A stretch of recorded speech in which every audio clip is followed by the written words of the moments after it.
Hello, everyone, and welcome to the podcast Young Blonde Suburban. I'm your host, Kaitlin Files. I'm a young, white, female-identifying lawyer who lives in Bucks County, Pennsylvania, outside of Philly. This podcast runs as a sister show to Young Black Suburban, hosted by Tim Witherspoon Jr. The Young Suburban podcast hosts guests to engage in conversation about their different life journeys and perspectives. My show, Young Blonde, has a special focus on badass babes out there doing the damn thing. So welcome and thank you for tuning in. Let's jump into today's episode.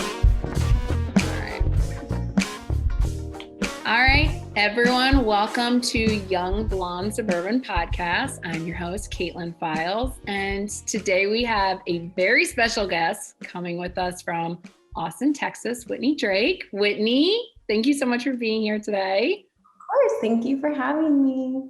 So what I've told you about this podcast, a little bit of the background, but essentially this is a sister podcast to Young Black Suburban, which if you haven't listened to that podcast, you should go check it out. The host with that is Tim Witherspoon Jr. And I was on his podcast a couple weeks back. And after we did that, he thought about having this sister podcast run alongside of it. So it's Young Blonde Suburban. And he has a lot of different guests on his show and they talk about a lot of different things. But this is going to be very similar, except I'm going to have a special focus on women and people I love who are, I think, badasses and have cool stories to tell. And something I've learned that I'm sure you can share with me about is that being a female lawyer and now being a business owner, where I get a lot of, like strength and empowerment from is talking to other women about their experiences and sharing our stories. And that's kind of what the podcast is going to be about. So you are our first guest. Yeah. So I just wanted to kind of talk about your story because I think you have a really awesome story and I think you have a really cool career and I want other people to know it. So I want you to share it today. Okay. Sounds good. All right. So introduce yourself. Tell us where you're from. My name is Whitney. I'm originally from a small, a suburb of Des Moines, Iowa. I grew up in part, living in town and part living on a farm. And then we kind of found a happy medium where we were on the outskirts of town. So I grew up in a semi-rural atmosphere where I wasn't country enough for the people in the country and I wasn't city enough for my friends in the city. So I was in this gray zone, but I really, really loved it. Met Kaitlin in college and we taught after college for a year and then I went to law school. Mm-hmm. Yeah. Catholic education most of my life, which is a very interesting experience that I'm very grateful for, but also have so many interesting thoughts about. I don't know what else is there to say. So now these days I'm a lawyer. I'm living in Austin. I work at a nonprofit organization and we do all immigration legal services. And so very gung-ho about immigration in general. And that's what I'm up to today. And people who can't see us, we actually look very similar today. We both decided to wear jean jackets and we are both young blonde Suburbans, which is pretty cool. But obviously growing up in Des Moines, I grew up outside of Philly in Bucks County. I don't think I've ever really been on a real farm before. We have little farms out here, but I don't think I've really ever really been on a farm. You grew up on one though, right? In Iowa? Yeah. So what was that like? Out here I'm sure our growing up experiences were very different. So what was it like growing up on a farm in Iowa? I loved it. I loved a lot about it.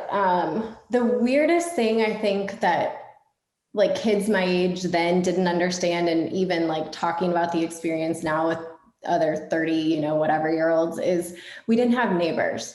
So there was no trick-or-treating in our neighborhood. There was no walking to a neighbor's house. Do you know what I mean? So my brother and my sister and I were each other's entertainment. And so I can see that obviously going two ways, right? Horrible or wonderful. I have very, very fond memories of it. People always talk about movies that were out when we were kids or TV shows. And I can't relate to that at all. I don't have any my childhood memories are of being outside, and I'm sure I was like inside watching TV for copious amounts of hours, don't get me wrong, but like I think living on a farm and just being isolated with your siblings, I had more boredom, for better or for worse. And so I feel like I still crave that sensation to this day of kind of being in a quiet, more secluded place. Like we were able to see the sunrise and the sunset from our house. Like that's just such a gift. Yeah. It's amazing. And, you know, I like, you know, as a kid, part of me resented it. You know, I wanted to be like near my friends. Like I, you know, was worried about like what people thought about it, you know, and et cetera, et cetera. But it was, especially now, just with time and perspective, a real blessing, and a lot of outdoors time with my brother and sister. And you guys, I mean, you had like legit like animals. Like, did you learn how to do stuff like milk cows and stuff growing up? Like what are your skills? I don't have a lot of skills. My main skill is mowing the lawn, which I started doing at a very young age. And that's why I actually think I'm such a good driver, is because I have memories driving a lawnmower from when I was like maybe like 8. So like, See, like this is why I just learned how to mow a lawn like this year. That's embarrassing to say, but yes. Yeah, fair enough. So like, I feel like my brother definitely has more of a skill set than I do. He's a farmer now, but yeah, growing up, we had like cattle on the farm. We had a goat at one point, we had a horse. And so we were helping my dad take care of them, but like, am I a true farm girl? Certainly not. Farmersonly.com would not accept me because I'm not legit enough. I'm like, what is farmersonly.com? Please explain that. Farmersonly.com is a dating site. And I think, oh, I'm not kidding. It's amazing. And sounds great. I need to get on there. Their motto is "City folk just don't understand." Which is true. Like, I now feel bad for making fun of you when you didn't understand my movie jokes growing up.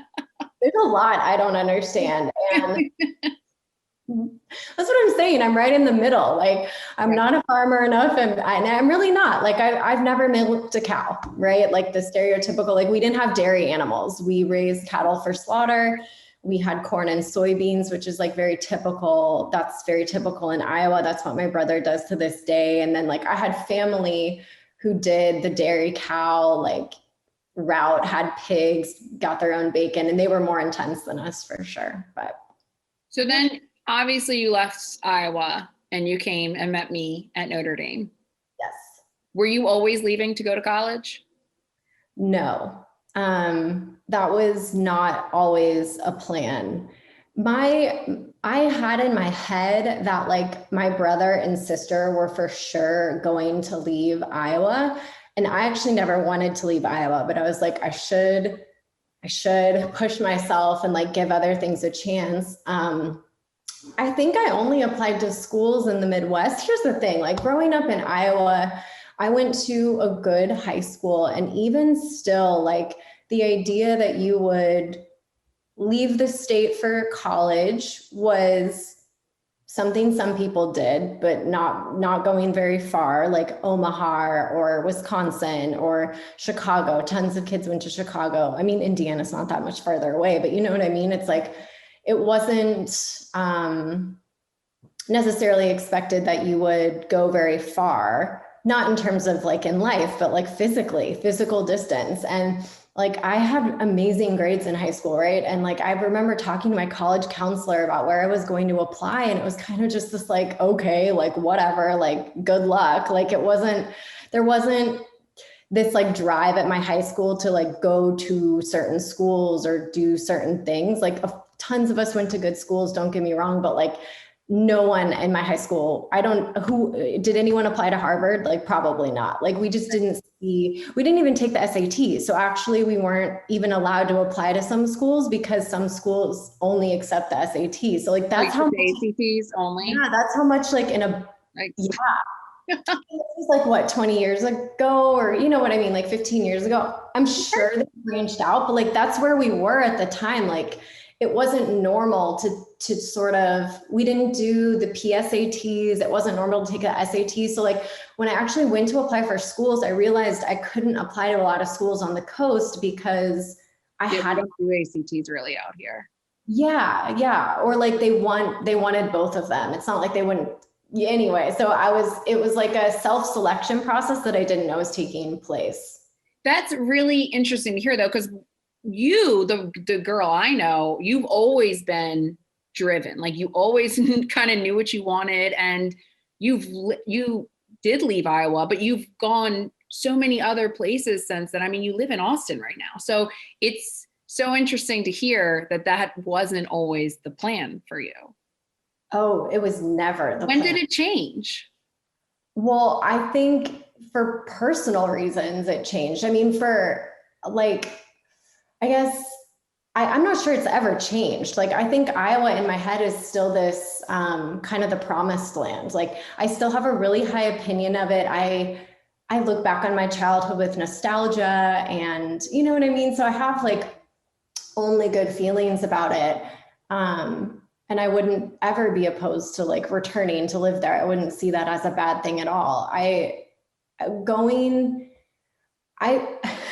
Once you live in another location and get a feel for life in another location, it does open your mind up to different possibilities. And one of those possibilities, you know, is as mundane as not living with snow or, you know what I mean? Or like, there's lots of things to love about Austin, but like, I remember after going to college in Indiana, the one thing I wanted was a warmer place to live. I remember that about you. I was so small t traumatized by the normal like northern Michigan or northern. I mean, it was brutal. Those winters, I remember when we got the warning that we couldn't have any skin exposed. Yeah.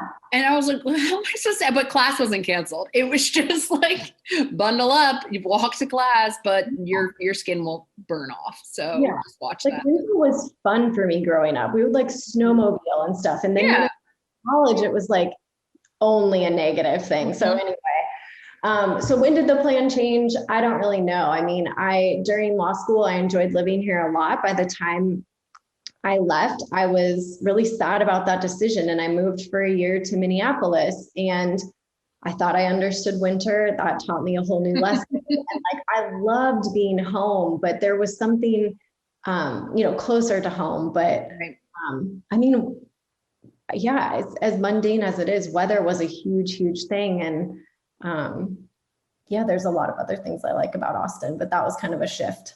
Well, what about law school? So I remember you in college, and when the rest of us were just literally floundering around, having no idea what we were going to do with our lives or ourselves or who we were as people, you always kind of seemed to have had your head on straight, and you had very strong morals and opinions, and you were like this beacon of like light and clear-headedness for all the rest of us who literally had no idea what they were doing. But I feel like I always thought you were going to be a lawyer. I think that that's probably correct. That's a very, very lovely way of remembering me. I don't know how. That's what you gave. Well, that's wonderful. I'm not surprised I gave that impression. Like, oh, I've got it all figured out, guys. Don't you fret. You did have it figured out.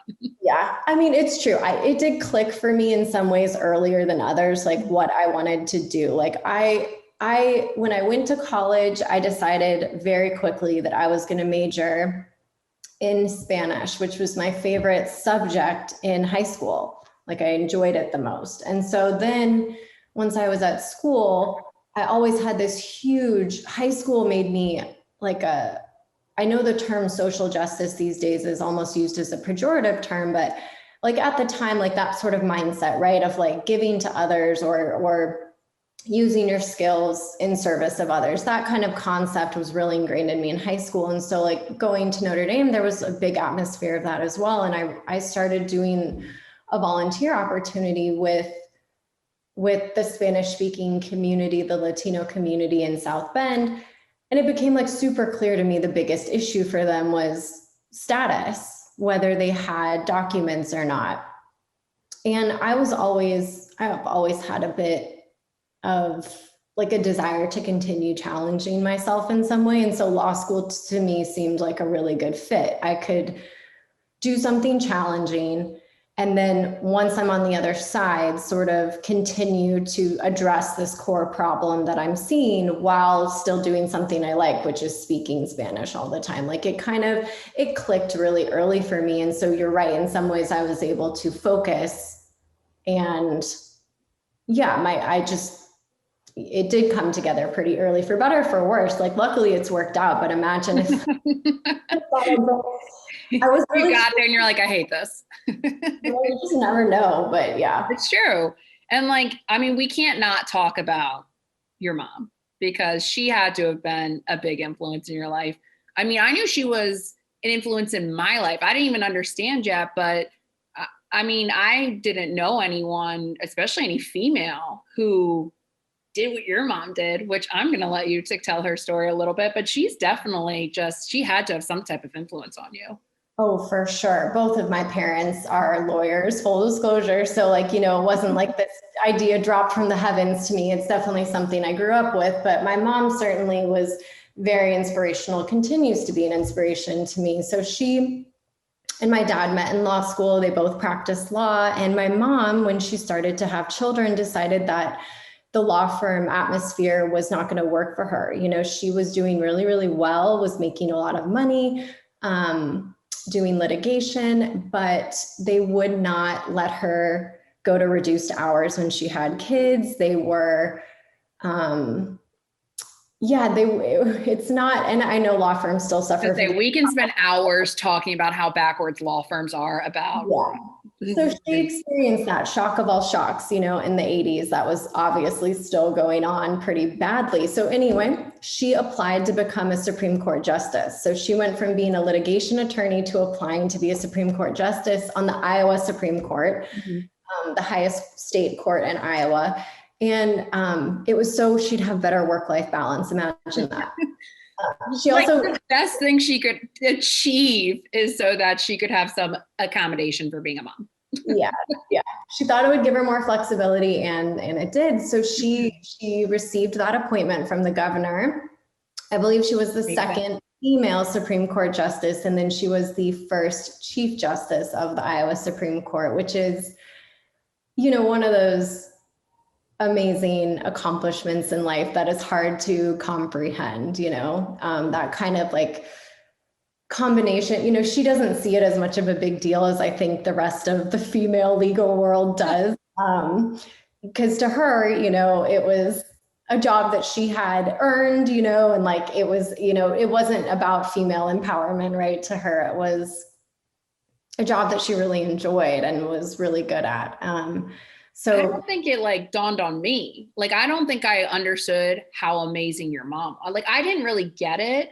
Our mutual friend, my roommate, definitely did. And whenever she'd be around, she was bowing to her. She was like, she is amazing. And I was like, I don't really get it. And now that I'm in the law, I'm like, oh my gosh, she's amazing. It's unbelievable that that's your mom. Yeah, she did incredible things. So very, very proud of her. And of course, it's super inspirational. I don't know. So obviously you left Notre Dame, and you were actually the inspiration for me to go to law school, because I went to that talk with you about nonprofit work. I don't have any lawyers in my family, so I had no idea what lawyers do. And that talk is when I was like, oh, I think I want to go to law school. This is cool. I like this. Without having any real idea what that talk was going to be about. I literally just think I was going with you to hang out with you for the night, because why not? Nothing better to do. I'll just go to this talk with Whitney. But then after that, before we went to law school, we spent a year down in Florida together. And I still call it one of the toughest, if not the toughest, years of my life. Working through AmeriCorps, which is basically the American version of the Peace Corps. Everything's based in America, and you can do a lot of different things, but Whitney and I taught 6th to 7th and 8th graders. And tell me, I know how I feel about the experience. Is there anything that really sticks out in your mind that has kind of impacted or shaped what you've done then from there after teaching down in Florida?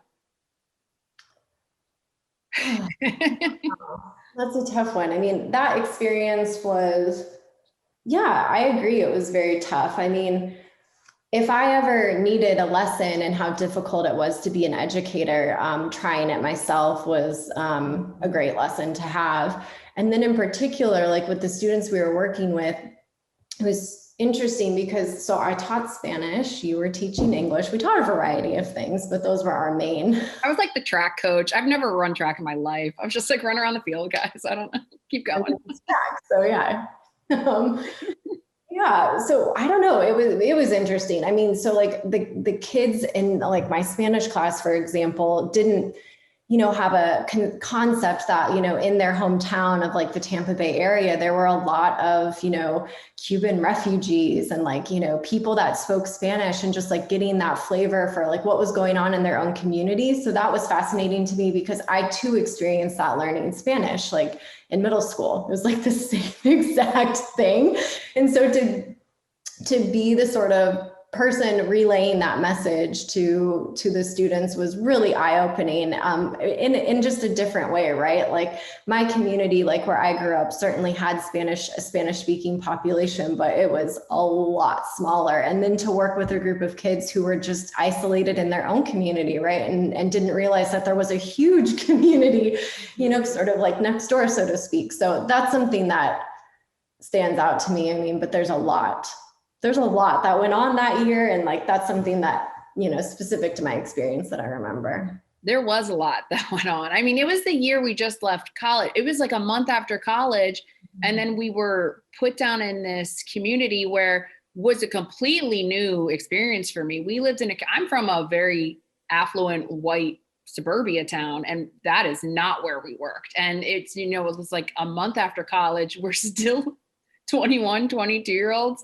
And we're basically in charge of these kids from 7 a.m. to 6 p.m. at night, trying to teach them. And I remember you told me the one time, I don't think I was there for this, but one of the kids said that they'd never been to the beach before. And something like that is just so eye-opening of seeing how people live that aren't from the communities that we're from. I think that was something that like really stuck with me from there. It really opened my eyes more than college even did to how other people in America live that aren't from or don't look like me.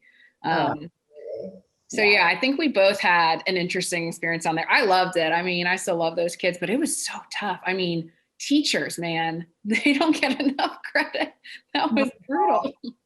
Oh yeah, that's got to be one of the toughest jobs ever. And I was prepared to teach the subject matter, but another thing I didn't realize is like a huge amount of what a teacher is doing is like this child psychology piece of like how best to go about like motivating each individual kid to do something, how to discipline them in a way that is effective and not out of touch. That was the part that was super, super challenging. And I mean, it was a real shift, like going from living, like in a dorm at Notre Dame, like, nothing to complain about, to, living at the school in a community where we had no reference points. And it was an experience I'll never forget. And that's like what you just said about the child psychology. That is probably what made it the hardest, is like you said, like I could teach grammar, but trying to get that kid to sit in his seat and pay attention was brutal. I mean, I felt like I was like, like nothing worked. And we were very ill prepared for that. I had no concept that was going to be the hardest challenge. But you see how much these kids like needed us and like needed basically that structure throughout the day. It was just so eye-opening, and it really just like changed, I think, everything about what I was going to do with my future after that. So you went to Austin Law School. Why'd you go to Austin? Well, I wanted to Texas Law School, but Austin Law School is not a thing. But I knew I already wanted to be an immigration attorney. So it was a matter of like, I want to be someplace warm if possible. And I want to be someplace with a really strong immigration clinical program. So when you're in law school, you're just taking classes, as you know, and then the only way to get practical experience is through summer internships or through clinics where you are a student attorney, you have clients, you work their cases under the supervision of a professor. So I knew I needed to go to law school that had a strong clinical program, because I wasn't interested in the subject matter of law school. I wasn't there to just for the sake of being there. Like I only wanted to do like one thing. And if the school couldn't offer that, what's the point? So the University of Texas had a strong clinical program and was in a warm climate. It was, it was and is a great law school. And I committed sight unseen actually. So. Oh, really? You hadn't seen it before? No, and I also committed without the knowledge that the majority of the student body, even in law school, is from Texas. Really? Yeah. Sounds like you have thoughts on that. Yeah, I do, but it was another culture shock for me, I guess, to just put it that way. I can talk about it more, but yeah, it was definitely just another world. Well, yeah, I do want you to talk about it because I mean, you went from Iowa, then you dabbled around in between, but ultimately you're in Texas now. And, you don't really think Iowa and Texas go together. No. I've said many times, and this is like, again, a very privileged, obnoxious thing to say, but like Austin is the place that I feel most comfortable in Texas. And I've had opportunities to move to other cities in Texas that I haven't taken advantage of. And my friends in Texas, I've explained to them, I'm not from here. I have no reference point for what it means to live in a city as big as Houston. I grew up on a farm. Like I'm not moving to Houston, right?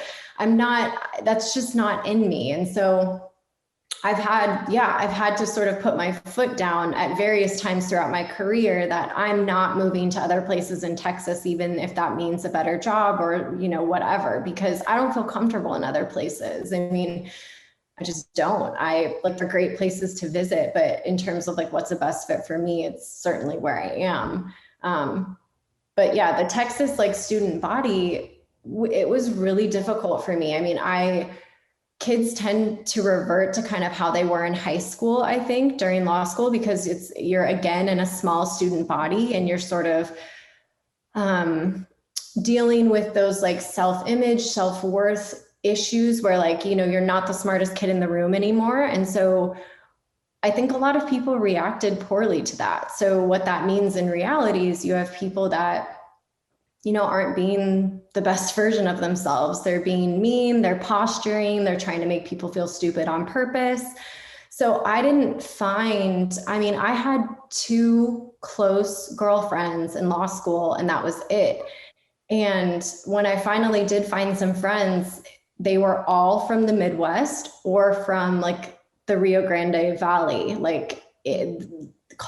people in Texas refer to it as the Valley, but people who were from smaller towns, right? And just, I don't know why, but I never, and I really do mean never, got along with anyone from Houston or Dallas, especially if they came from like a really affluent background. We just the culture clash was so real. And so I never expected that in a million years. It's interesting you're saying, and I never thought of it like this, but you are so right that in law school, I think a lot of us did revert to our high school ways because you're so just uncomfortable. And like all of those feelings of like self-image, self-worth, everything you struggle with in high school, like come back because you were beaten down in law school. And I didn't know what the heck I was doing in law school, but you're right. People are mean. People are so mean in law school. And I didn't understand that cutthroat environment. I was more like you. I was like the Iowa girl. Like I just didn't really get along with people in law school because I didn't understand that whole mentality. I didn't realize though that UT had such a strong Texas hold there. I would assume it brings in people from everywhere, kind of like how Notre Dame does. Like people are just from everywhere. There's a lot of people from Chicago and Notre Dame, but there's also every state. There's a big pull. That surprises me about UT, to be honest. Yeah. Yeah. I think I don't know what the proportion is, but I think like in-state tuition, right? So it makes sense that a lot of kids, it's a public university, would want to go there, and it's the best in the state. So it totally makes sense. But yeah, I think people are scared in law school. And so they react in ways that, like in hindsight, are super juvenile. But it's funny, if you talk to most people that went to UT, they do have a different perspective than me. So I know like some people were able to thrive in that environment and have really strong social networks, but like I just didn't fit in. I wasn't going to work at a law firm. I wasn't interested in those things. I wasn't, from these, like known families in Houston or Dallas. I didn't go to SMU. I don't know how else to put it. I just wasn't one of those girls. And I was briefly in a group of friends like that. And I'll never forget one time we were talking like out at a happy hour, and I was describing, like what I wanted to do for a job afterward. And it was crickets, like worse than crickets. Like, I've never been made to. Was it judgmental? Like it was like Judgmental. And they were really judgmental about who people were dating, and like if that person was going to do well in law school or do well later in life. And this sounds like it was a lot like high school. And so, yeah, me and that group of friends obviously didn't work out, but that was the first experience I'd ever had with mean girls, luckily for me. Right. Because that is very lucky for you, because that's not normal. I feel like I grew up, I actually think it was more normal that girls were really mean and judgmentally to each other growing up where I'm from. Even your friends, like you were very critical of your friends. And I think that's just kind of how it was back then. I think it's completely changed now, or maybe just I have changed and realized that that is so toxic and horrible. But even our friend group, I feel like all we do is support and lift each other up, even when we're not being our best selves. I think the kind of tone around women has changed about more so empowering and supporting each other rather than tearing each other down. I can't believe you didn't experience Mean Girls until then. So you are lucky. You were in your 20s until you were had Mean Girls. So, but you're in Austin. So like obviously Texas has been on the news a lot recently. Not just for like the horrible stuff that's going on with the climate down there, with the freezing and the snow and all your collapse of infrastructure, basically. But you guys just pulled masks off everyone as well in the middle of a pandemic. What's Austin like compared to what's going on with the rest of Texas? Because it feels like it's a little bit different. Sure. I can't speak to what's going on in the rest of Texas. I'm not kidding. Like, I really couldn't. But I know that everybody in Austin is very much playing by the rules. And by the rules, I mean safety rules. So like, yeah, I mean, Austin is in a fight with the state government as we speak. The state government sued to try and get our local mandate revoked. Like, so we have a local mask mandate.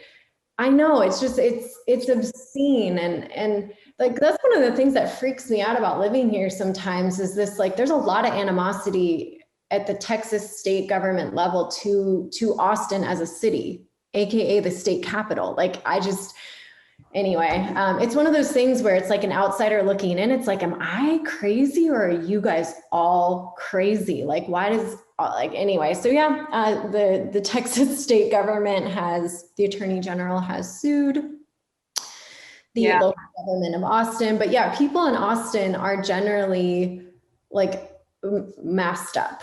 I don't have situations where I feel uncomfortable. It's been very, very rare. There are going to be crazy people everywhere, people that are scared or otherwise unwilling or unable to follow the rules. But I would say it's a very small percentage here. And that's what I expect. I mean, Texas has forever always been on everyone's radar as being Texas, especially from the Northeast. You're just like, what is Texas doing down there? But Austin seems like they kind of go by the beat of their own drum. So I'm not surprised to hear that you guys are still wearing masks, even though the state has basically said, it's fine. No more masks needed. So the last thing I want to touch on, which is like kind of the coolest thing, is your job. I mean, I always tell people you are down in Texas doing the good work because you are, and I know it's very trying on you because I'm sure there's a lot of emotion that goes into it, but can you just tell us a little bit about what you do and how long you've been doing it? Just give us, because we see it in the news, but I don't think anyone really knows a lot of people who are actually down there fighting for immigrants. Sure. So I am a staff attorney at a nonprofit agency that does all immigration legal services. So like what that means for me and what I do for my job is I have a caseload of clients. So I have like people who need to apply for certain types of visas or apply for asylum, or who are in removal proceedings and need to deal with those removal proceedings, or like what we would call in more common parlance, like deportation proceedings, where you're before an immigration judge and fighting to stay in the United States. So part of my work is just working directly with clients. Because we're at a nonprofit, that means we're working, our grants dictate that we generally work with trauma survivors. So people who are victims of crime, victims who like sex trafficking or labor trafficking, asylum seekers who have been persecuted in the past and then come to the United States. And then we do all sorts of cases. And then this other half of my work is that we provide services to women who are in an immigration detention center, like 45 minutes north of Austin, who don't have attorneys. So it's called pro se assistance. And basically what that means is we're providing assistance to women without attorneys, guiding them through their case, attempting to empower them with information and the tools that they need to represent themselves in their immigration proceedings while detained. So those are the two sort of facets of the work. And yeah, that's a summary. That's amazing. I mean, that's just amazing. I don't think any lawyer can say that they even do any type of that good work for pro bono services a couple hours a year. And that's your actual job. Is there any part of it that, I mean, I'm sure it's all, that is just very emotionally difficult to get through? All of it? I think all of it. And that's one of the biggest challenges with this job is just how to keep yourself from burning out. And one of the biggest pieces is keeping your emotions in check. And yeah, so I think the hardest part for me is generally the detention work, because the women that we're working with are in extremely desperate situations. They are all trauma survivors, and they're going through another active form of trauma, being imprisoned, while they're requesting asylum. Some of them describe being in detention in the United States as worse than like torture or whatever they suffered in their home country. The bureaucracy that they're working in and the constraints that they're working in is oppressive, doesn't even begin to get at it. And so working with those women, that I think is the hardest part for me, because we're providing assistance to them, but I'm not their attorney. There's a real freedom that I feel in my other casework where, I've accepted somebody's case. We're now on the same team working together toward a goal, whatever that goal may be. And I have more control over what's going on. And with the detention work, we are sitting on the sidelines, watching extreme injustice happen and trying to stop that as much as possible, trying to plug a fire hydrant, essentially. That's what it feels like. And so that kind of like inability to effectuate change or justice the way you want to, and watching our system work the way it's meant to work and have it be horrifyingly unfair, that is, I think, by far and away the worst emotional part. We talked a little bit about this weekend. You're telling me basically now that you've had insight and you are personally working with the essentially constraints of the American government, you've been horrified about what's going on. Were you doing this job? I kind of want to ask about how things are going under the presidency. Were you doing this job when Barack Obama was president? Yeah, so I started, well, yeah, in 2015. Okay. So very short-lived. I was gonna say it couldn't have been very long, but I think a lot of people think that a lot of things started with Trump, but that's not necessarily so. Things have been in play for a long time. But what has it been kind of like working through the Trump administration and now we're transitioning to the Biden administration? Are you seeing changes? Are you feeling more hopeful, or does it feel all about the same? Yeah, so I think the thing to keep in mind is that no matter who the president is, immigration laws have always, not always, but in our lifetimes have been fairly anti-immigrant. So like the policies we have in place, the requirements we set on people are really, really stringent.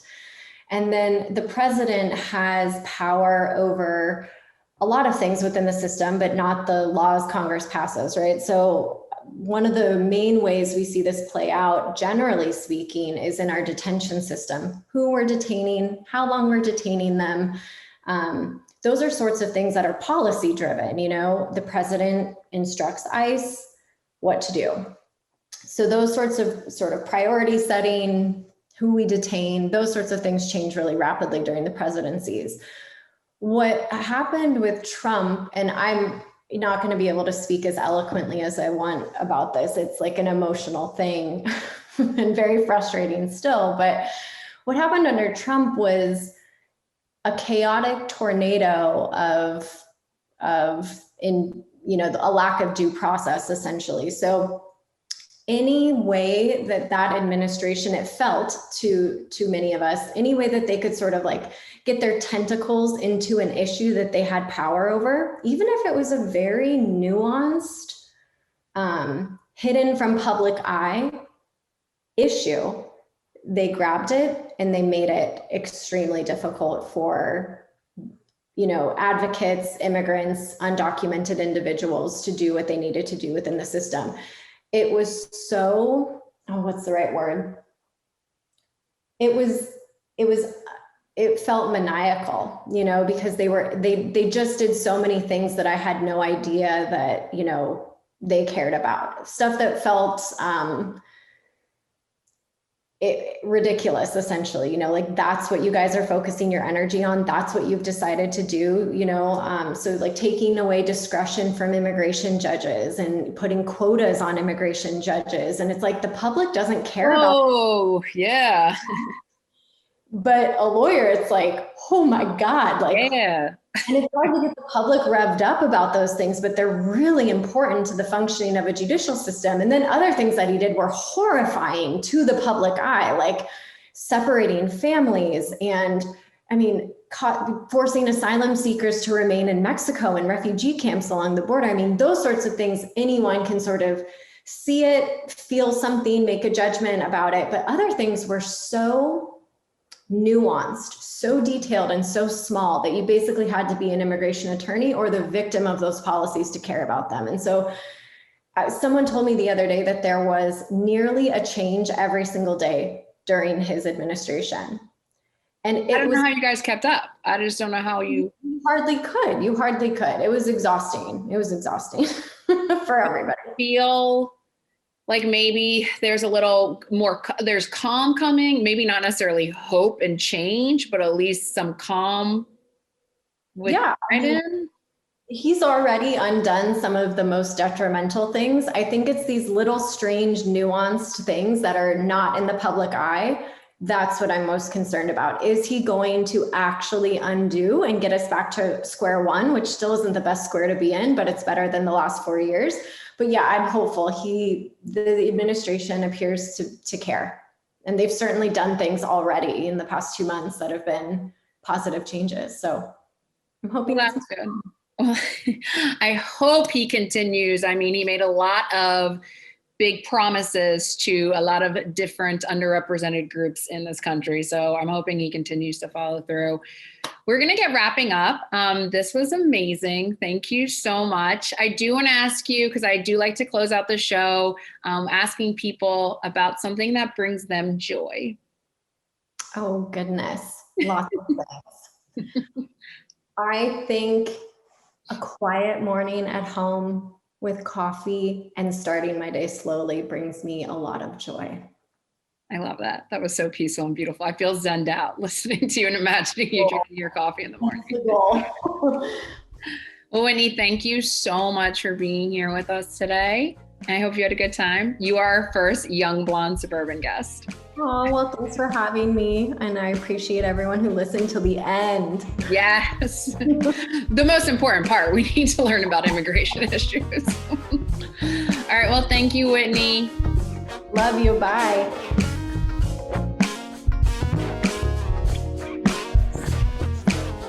All right. Well, Tim Witherspoon Jr. is here with us today. Thanks so much for coming. Thank you for having me. So what we're doing is essentially talking about the episode that we just listened to. And I thought it'd be cool to have you on here because first off, you are brother podcast and kind of the founder of Young Blonde. Yeah. To say. It took a little while. It almost didn't happen. Just needed to be convinced a little bit. I'm so glad that it did after hearing multiple episodes. Yeah. I'm glad you like it. Yeah. Like I said, it is what it's supposed to be. Cool. Yeah. I'm glad you like it. All right. So Whitney today. Yeah. I really like talking to her because I feel like she has some interesting perspectives on things. How about like when you listened to it? You listened to it this week, right? Yeah, definitely. Yeah. How did you feel about some of the stuff she had to say? I mean, really what stood out to me was the fact that she grew up in one place and had to relocate to another place. Yeah. And one of the places I know well, Iowa, right? Where I kind of related to her, where I know that there's nothing there. That's a little aggressive. Well, I mean, I'm not saying that, but like she said, it's different. She didn't have neighbors. Yeah. And it's totally different. Where you go there, and I can't say that it's totally different because when I go to Iowa, I go to Davenport, which is more of a city-like an atmosphere. There are people that look like me there, but when you travel, only a couple miles left or right, then you quickly lose track of that. Yeah. And to hear Whitney say that she relates most to Austin, Texas, I think, where she lives. Yeah.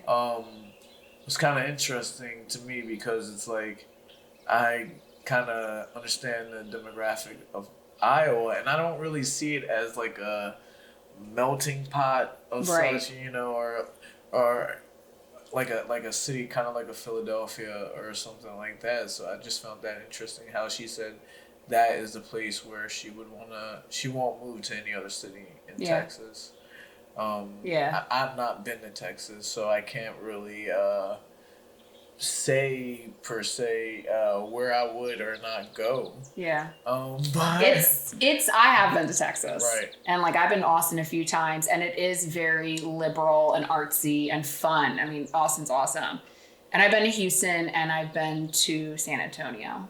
So they're all very different. I liked them all, but I think it would be an adventure to live in Texas. I mean, we hear about Texas all the time. Yeah. Doing whatever they're doing down there.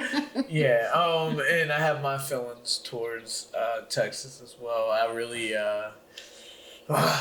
Do you need a sip of wine?